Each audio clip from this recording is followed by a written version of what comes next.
So far in this course, we've had smooth sailing, not a single issue, not a single error, and that is by design, but that stops here.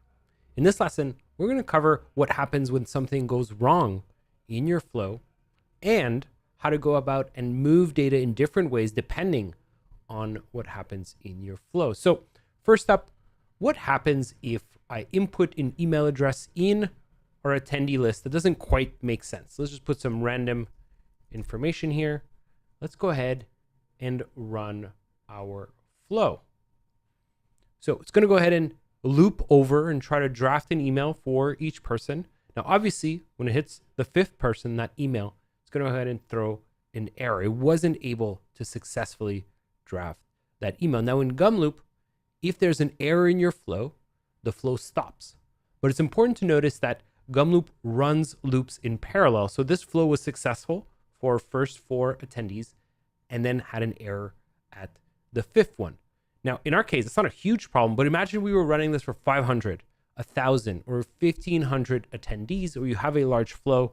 Ideally, what we would want is to continue running the flow, even though there was one of the attendees, one of the items in our loops that was unsuccessful. So to do that, we're going to go ahead and add an error shield. So I'm going to go back to my library. I'm going to search for error.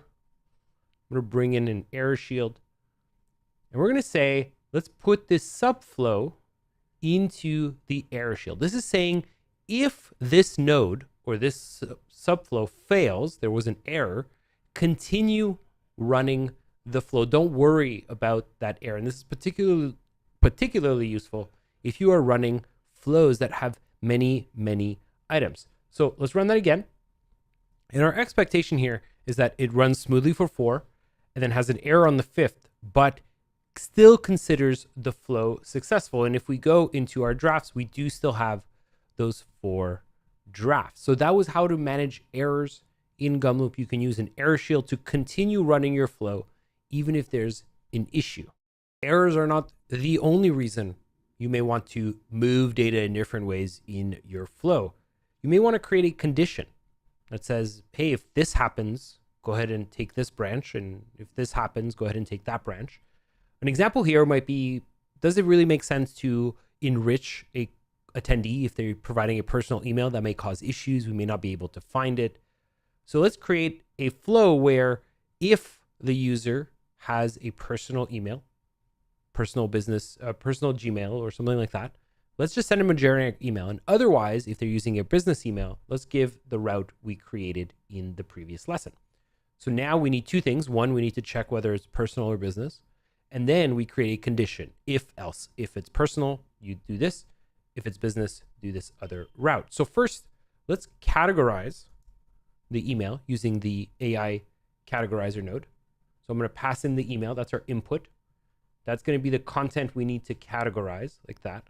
And then 2 categories as options, personal or business. So the AI categorizer node takes content and then selects the category that most makes sense. And to give it a little more context, we're going to say categorize the email domain as personal or business, like that. So if I go ahead and run this just to see what the output of that categorizer node is, let's go ahead and categorize it. And we see just like that, we had an error. So ideally we avoid that route. It selected personal. It wasn't able to complete it. That's great. So now we want to say if the output of this categorizer node is personal, we're going to use an if else. So similar to the error shield, it looks at the output of a specific node. So in our case, that's the categorizer node. What is our condition for the if? We're going to say if selected category contains personal. That's where we want it to run if. Otherwise, we want it to run else. So what do we want in the if branch? We want to send a Gmail sender node, right? The same thing we have on the other node, but we just want a more generic email. So I'm going to pass the if branch. Let's go ahead and pass through inputs. That's saying take the values, let's pass those through. And then content to categorize, remember, that is the email. We can use that as recipient. Now body, I'm going to go ahead and copy what we have here, but we're going to make it a little more generic, like that. And then subject is going to be 3 talks we recommend. Now let's go to our body. I'm going to say hi there because I don't have their first name. That comes from the enrichment. We're going to say, here are 3 talks we expect to be very popular. And I'm just going to copy a few examples from our Google Sheet like that. Let's make this bulleted. And just like that, we have our first route. Now, before I run this, let's kind of configure the other route as well, right? What happens if we're in the else if we have the business? Well, in that case, we simply want to run the route like this, or we want to run this flow right here, this section of the flow. And now remember to update the email address, which is now coming from the else. That is the content to categorize like that. And otherwise, our flow runs exactly the same. Let me just reorganize things here and make it nice. So what's going on here? We have an input. It checks whether the email is personal or business. If it is personal, it's going to go ahead and run this Gmail sender node. And if it is business, it's going to go ahead and run our flow just like before. So currently I have it as aaron@gmail.com as the input.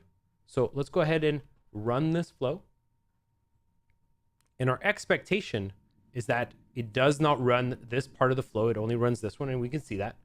It's taken the email, it's categorized it as personal. If else, put it into the leftmost branch right here.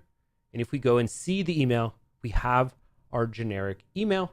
And if we were to run this for a business email, it would run the flow just like before. So those are 2 ways of managing flow, managing different things in your flow. On the one side, if you are expecting an error and want your flow to keep running, you can use an error shield.